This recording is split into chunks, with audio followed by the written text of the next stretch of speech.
Hello friends, welcome to Madurai அரசுவை சமையல். இன்றைக்கி மஷ்ரூம் பிரியாணி எப்படி செய்கிறதுன்னு பார்க்கலாம். இந்த பிரியாணி நான்வெஜ் பிரியாணி மாதிரியே அவ்வளோ டேஸ்ட்டாக இருக்கும். இப்போ எப்படி செய்கிறதுன்னு பார்க்கலாம்.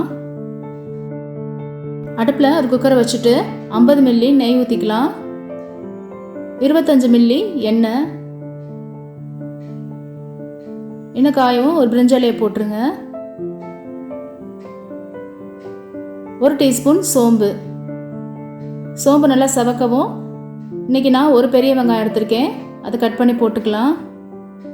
வெங்காயம் நல்லா வதங்கவும் 1 கைப்பிடி அளவு புதினா இலை,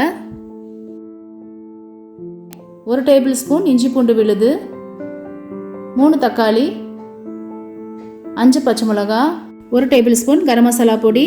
இது நான் வீட்டிலே அரைச்சது. இதுதான் இந்த பிரியாணிக்கு அருமையான டேஸ்ட் கொடுக்கும்.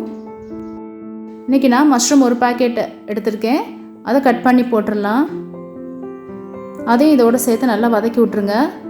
அப்போ தான் அந்த மசாலா கலவை அந்த மஷ்ரூமோடு சேரும். 1 டீஸ்பூன் மல்லித்தூள், 1 டேபிள் ஸ்பூன் மிளகாய்த்தூள்,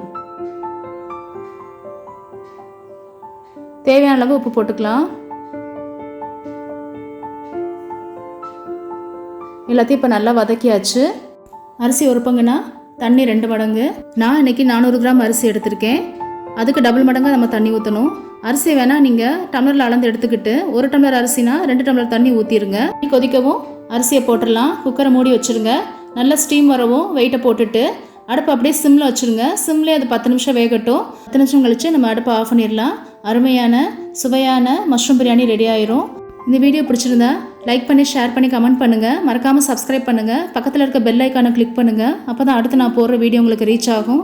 தேங்க்யூ வியூவர்ஸ்.